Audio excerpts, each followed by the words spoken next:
pretty pissed off. And let me say this. I'm pissed off, but not for reasons that people would think. I'm very, very fond of Jerry Jones, and I'm not hiding that from anybody. Is his record perfect? No. But I'm pissed off because he doesn't deserve what just happened. He doesn't deserve it. One report, our report, said he was 14 years old. Another report said he was 15 years old. At minimum, that's 65 years ago. You're going to bring up a picture of Jerry Jones standing at this protest.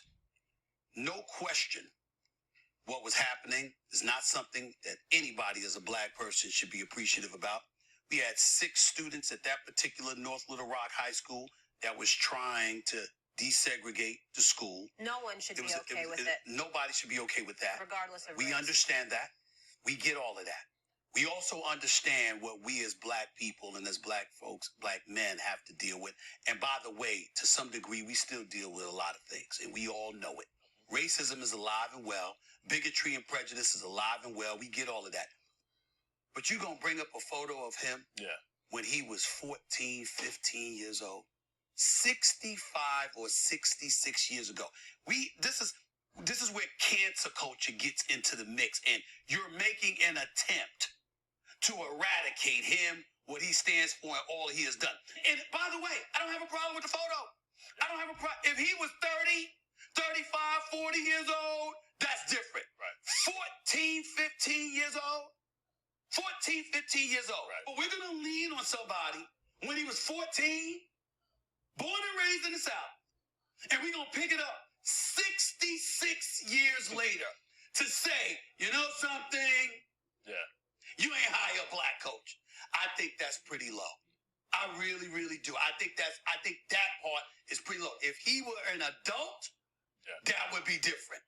But a 14, 15-year-old kid raised in the South who literally is just standing there looking, and we use that to bring up in the year 2022. Oh, this is where you were. You got to explain this. You ready to explain what you did when you were 14? Let me just start off by saying this. Stephan A. Smith is a bitch in every sense of the word. From the beginning of the word to the end of the word. He is a bitch. This is exactly why what you just heard, why I said these Sambos and these Sambets and these boot-licking fools should not and cannot and will never, ever be trusted. I was having a conversation on my live stream recently, to my Freestyle Friday live stream that I did at the end of November, where I had said how you have some people out here who are starting to try to change their tune a little bit, like Jason Whitlock and Candace Owens and so on and so forth, how they'll say something and then people will agree with what they said. Then right as soon as you turn your back, there they go back to turning into their old ways. They kind of try to do that same thing with Stephan A. Smith from time to time. And then every time you look back, he does something different. Or he goes back and reverts to his old ways. We know why Charles Barkley said what he recently said when it came to black people, and how he said black people are the worst when it comes to those in the academy, particularly to Hall G. Because he got that big, massive $200 million contract renewal. So he gonna tap dance until there's no more tap left in his tap shoes. Stephan A. Smith is one of the highest paid people over at ESPN. So he has an unlimited supply of tappers over there. This dude literally sat up there and threw on the biggest, longest cape that could flap in the wind. And you can see it in the sky. You already see him in the sky before you see Superman. For Jerry Jones. There's a reason I chose this picture. Now, this is an older picture of Stephan A. Smith. You can kind of tell. But the fact remains, he loves Jerry Jones. He's probably he's in lust with Jerry Jones, with the way he just came on there and let this whole thing, this whole little diatribe just spill out of his mouth. Out of everybody I think I saw come to the defense of Jerry Jones, he was the worst one. Like literally, he was trending on Twitter because of it. And by the way, the clip that I just played, that came from his Twitter account. I can only imagine what people are saying underneath that post. Now, remember what I said in my video about Jerry Jones? The reason why he's able to still float in the way that he moves is because when you take Dub S and these Sambos like Stephan A. Smith and you fuse them together using that polymerization card from Yu-Gi-Oh! For those of you who watch the show, you know exactly what I'm talking about. And you create a new monster. That's what keeps people like Jerry Jones in place. Now, Stephan A. Smith was talking about he was only 14. Guess what, Stephan A.? Guess who was also only 14 years of age 2 years before that? Emmett Till. How did that make you feel, seeing that picture of a 14-year-old badly and brutally murdered and mutilated in that casket where his mother had this? That was the last image of her son that she ever saw before he was buried, or the last image the whole world saw of him in the physical sense. How did that make you feel? He gonna sit up there and say he was only 14, but he was just there. So you're taking the words of Jerry Jones, because that's exactly what he said, that he was just there. No, he wasn't just there. Look at what side he was standing on when he was just quote unquote there. It wasn't on the side of those black boys trying to say, hey, let them through, they just want to get an education. No, he was there behind those other PC boys, looking on and most likely cheering on. He was just there. Why? Is it because he looked in the picture, he looked curious? That just means that he didn't say anything, or he was against or for whatever it is, whatever side he was standing on. He was just there. That's his response to that. And he's upset that someone put that picture out there. This guy spends every waking moment going after black male athletes any chance he gets. If he sees an opportunity where he can find a way to be on that black athlete side, because the vast majority of people are on that side and he knows he's fighting an uphill battle he cannot win, then he makes just the switch. He makes the transition, but not for too long, because before you know it, he will be back on that opposite side. This man has to know that people, and not just black people, but a lot of people in general, despise him. And I'm talking about Stephan A. Smith. He has to know this. But the reason he doesn't care is because he's a corporate coon. He is a contracted corporate coon. He is a triple C. Yes, I just made that up. So as long as he's getting paid by ESPN via the mouse, aka Disney, he's going to continue to say the nonsense and the filth that comes out of his mouth. Notice that when he's saying that stuff, like what he said, he didn't get any really rebuttal from his co-hosts who happen to be PC. They just let him talk. Because one of two things, either they agree with what he said or they don't agree, but they would rather have him hang himself. Because they already know how he is. The people that pay him are the ones that are going to eventually slay him. What did I tell y'all? When these idiots, when these fools get their wake-up call, it is not going to be at the hands of us. It is going to be at the hands of them. It happens like clockwork every single time. All it is a matter of time. They are on borrowed time. They just don't realize it, but they'll find out when one day they wake up and they see that their life is crumbling around them like a house of cards. I mean, this man sat up there and actually said what he said out of his mouth, and he meant every word.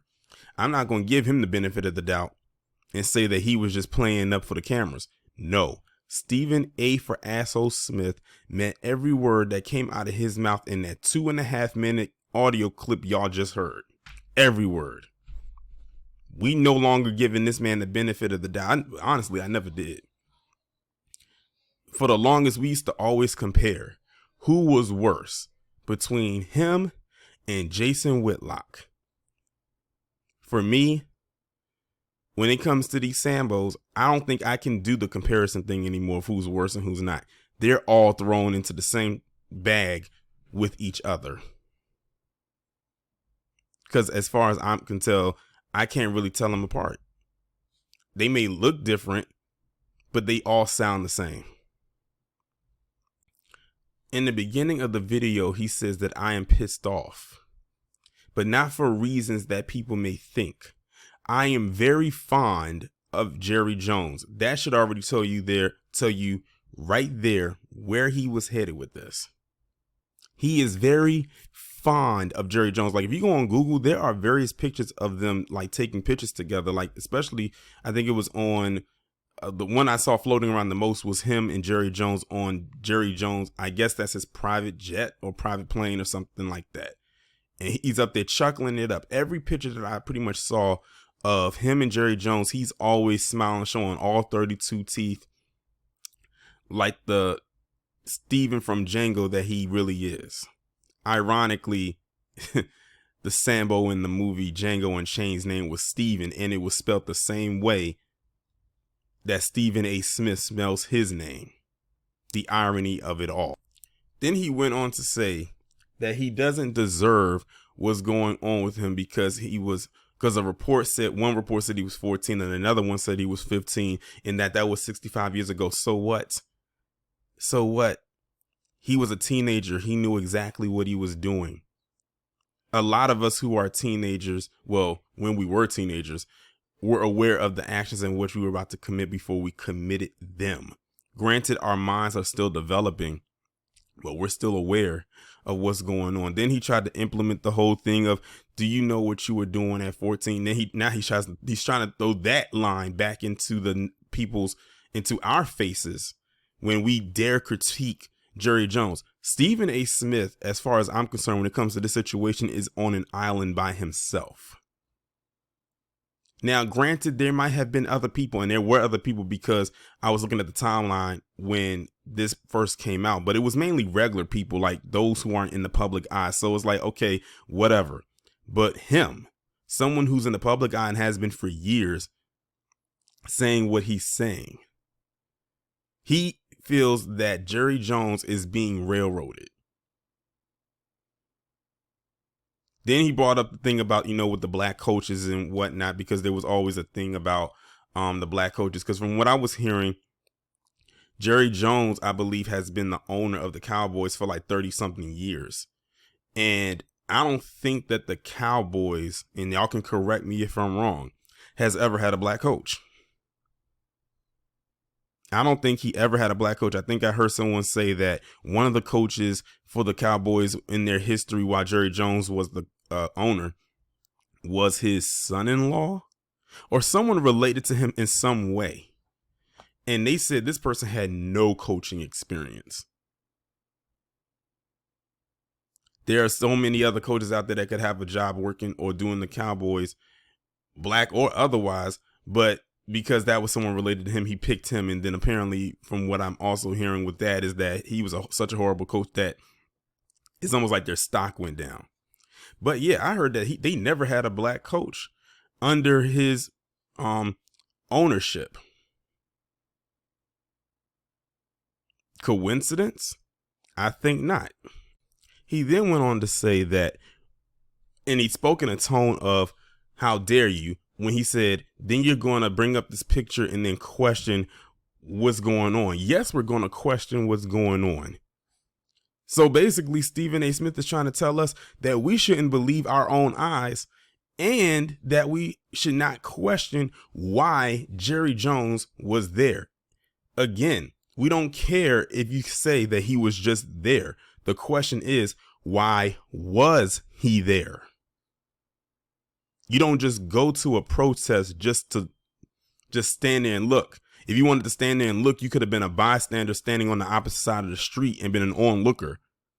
But he was there in the thick of it, like right there. It's not like he was standing on the other side of the street or going in the opposite direction. No, he was standing right there in the mix of all of those other boys. So, yes, Stephen, we're going to question, why was Jerry Jones there, even though we pretty much have an idea of why. And again, we don't care how old he was, because if this was a black boy at a protest of some sort and they pointed him out in a picture or something like that, you wouldn't come to their defense like that. And we know it. Again, at the beginning of his audio, he said, I'm very fond of Jerry Jones. And listen to the tone in which he says it in. It's almost like a very sad one, because when it comes to PC folks, he wants to be all calm and timid and act like a little child. But when it comes to us, he wants to be all aggressive and loud and boisterous. And this is the typical Stephen A. Smith standard. Just listen to the tone that he uses with them versus us. Them, it's almost like it's very welcoming and inviting. With us, it's like, get away from me. I don't want to talk to you, but I'll talk about you. That's him. It's always been him. And then he went on to do the double speak thing. And this is the part that I be telling black people about when I say don't fall for the banana in the tailpipe. He then went on to say about the stuff that we as black people deal with. And, you know, what those black boys who was trying to desegregate the school was dealing with, and what we as black people and black men have to deal with in this establishment, while still at the same time, he's defending Jerry Jones' presence in that picture at that protest. Again, he's doing the double speak thing. But, because it's coming, what do I always say about a but? Bullshit follows. Because he hits the butt right after that. And then that's when he brings up about how dare you bring up that picture from all those years ago. We still don't even know who brought the picture up. I bet you if Stephen A. Smith found out, hypothetically, he found out that a black person leaked that photo or brought that picture up, he would go on an endless tirade against the black community. That's why I'm hoping to God that it was somebody who was part of that community. I'm going to say them folks that put it out there, and see how much energy he has for that individual that put it out there. Now, Town Biz had a theory that Dan Snyder, the former owner of what is now known as the Washington Commanders, has something to do with it, but that's just a theory. Now, I'm not going to say that he did or if he didn't, and we may never know. But that means this picture has been around for a long time, but someone was sitting on it and waiting for the right time to release it, because they could have released this eons ago. They could have released this back when Jerry Jones first became the owner of the Cowboys, which of course would have been more recent when it comes to that picture. That would have been like a 30-something year gap, almost 40-something year gap between that picture being taken and him becoming the president. I'm not the president, the owner of the Cowboys. But someone knew that picture existed, but they just didn't say anything or put it out there. Kind of reminds you like the Carolyn Bryant thing with the warrant, how they had that warrant for a long time and they just happened to find it in the basement and they just put it out this year, even though that warrant's been there since the 50s. So I kind of think it's the same thing here with this situation, but it's a mystery right now as to who put this picture out there and who had it. Because obviously I think whoever had it is the one who put it out. Then he goes on to talk about how you're attempting to throw in cancel culture to quote unquote eradicate him and everything that he stands for. No, listen, Jerry Jones is an old fossil who has a lot of money and who has amassed a lot of money and a lot of wealth. I think he probably even had some before he even became, he had to have some in order to become the owner, because you got to have a lot of money to own a team anyway. Ain't nothing going to happen to this man. That man going to go to his grave, even with this situation intact. The way that Stephen A. Smith is throwing this cape on for him is almost pointless, because it's like, we know nothing's going to happen to Jerry Jones. So you're literally caping and tap dancing and buck dancing for this man for absolutely nothing, because nothing will happen to him. Honestly, I bet Stephen A. Smith wishes he could be in that position where he could say all the stuff he says like right now without getting backlash and feel untouchable. But even he knows he has to tread on a thin line. But then again, he's one of the people that feels he's invincible and can't be touched. He is one of those people. I can't stand them types. Then he goes into raising his voice and saying that he doesn't have a problem with the photo. If he was an adult, like if he was 30, 35, then he would have a problem. Something tells me he's lying on that aspect, because he loves Jerry Jones. He's fond of Jerry Jones. As a matter of fact, he's wearing the shirt. I love Jerry Jones. I bet you if Jerry Jones was that age and was at that event from where that picture was, he would still say that they're messing with him, that they're picking him, that they're trying to cancel and eradicate him. He would still say it. He would still say it. So him saying that he was only 14, 15 years old and this was 65 years ago? Nah. Nope. And my thing is, he's talking as if he grew up with this man. He's speaking as if he grew up with Jerry Jones, like they were friends or something like that. Like they just used to hang with each other and kick it back in the day. He is speaking in an absolute tone as if he knows this man's whole life story, only because he is fond of Jerry Jones. He thinks he knows this man. He doesn't. None of us do.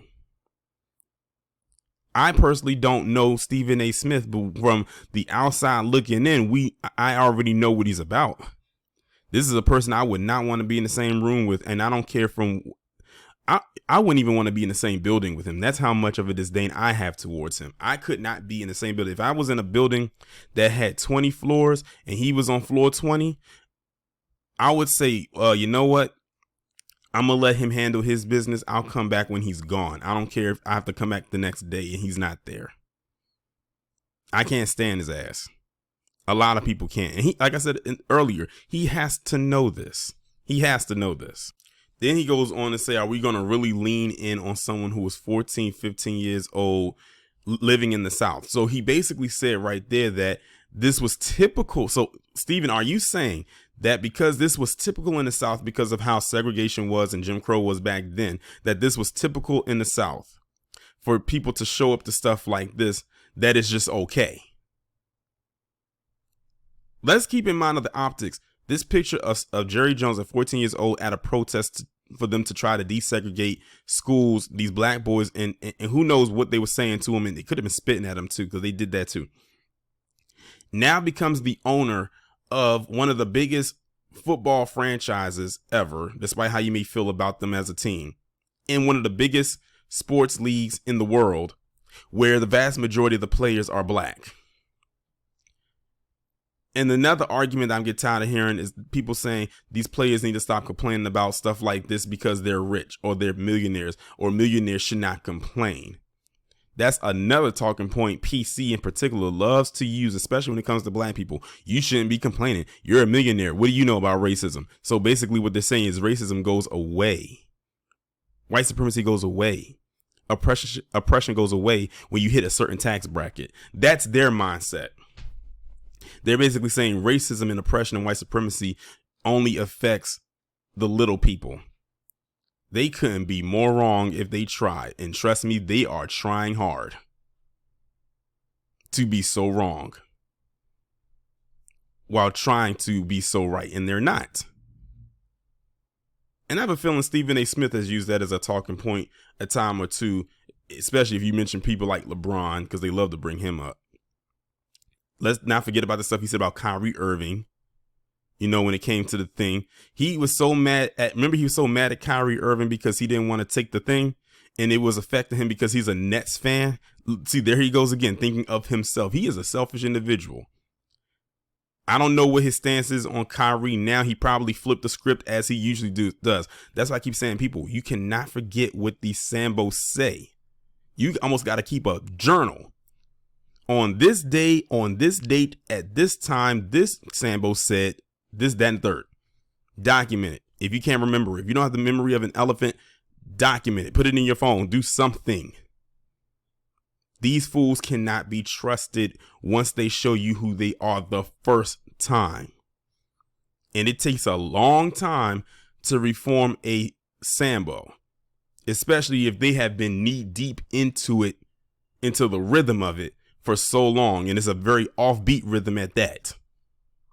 Then he went on to say, and I'm almost at the end of this video, I just wanted to retract what he was talking about in the audio itself without having to play it back on here. He went on to say about people complaints about him not hiring a black coach. And I think if I'm interpreting it correctly, him saying that and in the tone that he did, he's making it seem like, oh, this is what he gets because he didn't hire a black coach. Listen, this man could have hired a whole bunch of black coaches. After all, most of the people on his team are black themselves. That's besides the point. The point is, what the hell was he doing there in that picture? We know why he was there. Anyone with two eyes knows why he was there. Anyone with common sense, something the person in this picture is lacking, knows why he was there. The person in this picture and the one that you're hearing in this audio is the only one, or one of the few only ones, who believes that he was just there watching. Why? Because in the picture, he looked like he was looking at something. Again, he could have been an onlooker, but an onlooker is not in the mix, and he was in the mix. Like I said, Stephen A. Smith, he is a disgrace to humanity. He is a waste of space. He is a waste of time. He is a waste of melanin. He is a waste of manhood. And he is a waste of sperm. This is the part where you insert Willie D's famous line about his mama should be ashamed and his daddy should have pulled out. That line right there works perfectly for him. This is probably gonna be one of my longest bedbuckkken videos I ever do, because usually I try to keep them short and to the point. But this one right here, oh my God. The caping that this man does for not only Jerry Jones, but for a lot of people, in the way that he comes at black people, especially black men, is absolutely disgusting and disturbing. It should almost be seen as, I'm not even going to give him I'm not even going to give him the mental illness card, because that would be almost like giving him a lifeline. No, he knows exactly what he's doing. He knows exactly what he's doing. But that's fine, because Stephen, your time will come. And when it does, and it will, because it always does, we're going to throw a parade. I think me doing a live stream Triple P on him is very well deserved. Like I said, there's a short list of people who are going to get the live stream Triple P format, where everyone can come up and just say what they want to say about the person, like a roast session, so to speak. He's made the list. It's probably about 4 people on the list so far. He's number 4. But just because he's number 4 on the list doesn't mean that he'll be number 4 in line to receive it. But it's coming though, and I can't wait, and I'm sure you can't either. You know, it's a good reason why I don't rush to upload a lot of my commentaries. I know many of y'all saying, Taurean, when is that video about Stephen A. Smith coming up? Listen, it's a good thing I waited, because what you're about to hear is a 1.5-minute clip that he posted on November 29th, 2022, which is the day I'm adding this into the already lengthy commentary of his quote unquote clapback at black people of him coming to the defense of Jerry Jones.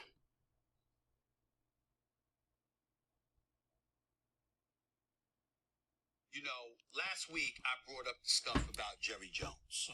And Jerry Jones being a 14-year-old or 15-year-old, depending on which report you believe, and how he was in North Little Rock High School. The picture. The picture, right? And there have been a lot of people that have been misconstruing my message, talking about I'm coming to Jerry Jones's defense. What was he doing there, Stephen A? What I said was, it's a still picture of a 14-year-old from 66 years ago. I stand by what I said last week, but I only bring up that subject to say this. This ain't the necessary platform to go where I'm going to go in terms of some black folks in our community talking smack. And so there's certain things that I want to address. You know what? People run their mouths and they talk a lot of stuff with their podcasts and all of this other stuff. Yeah, I got a television show, but I got a podcast too. And I'm going to address this on my Wednesday podcast. And all I'm going to say is it's black on black. And you know what? I don't even know what white folks need to be listening with the stuff that I'm going to say about some of us. Y'all just wait. I'm going to respond. No Mercy with Stephen A, my podcast. That's all I wanted to say. And I'm going to touch on that and then some. That's all. See y'all soon. I got a lot to say. Okay. You hear how sassy he got at the end of that? See y'all soon. Why he sounding like a Disney villain? See y'all soon. I'll talk to you. Okay. Why did he sound all sassy like he a real housewife? I just had to throw that part in there, and I wasn't about to let that one slide.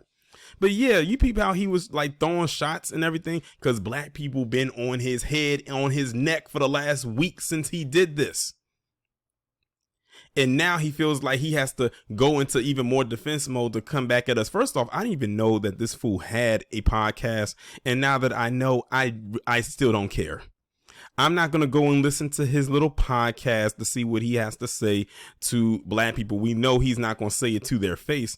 By the way, Terrell Owens has been going in on Stephen A. Smith for the last few days. I think Terrell Owens, this might be his year as far as the second half, because, you know, he got into it with that Karen back in August. Then he got into it with some troll in real life. And now he's going in on Stephen A. Smith, like literally going ham on this dude on Twitter, like all day, every day for the last couple of days, as he should.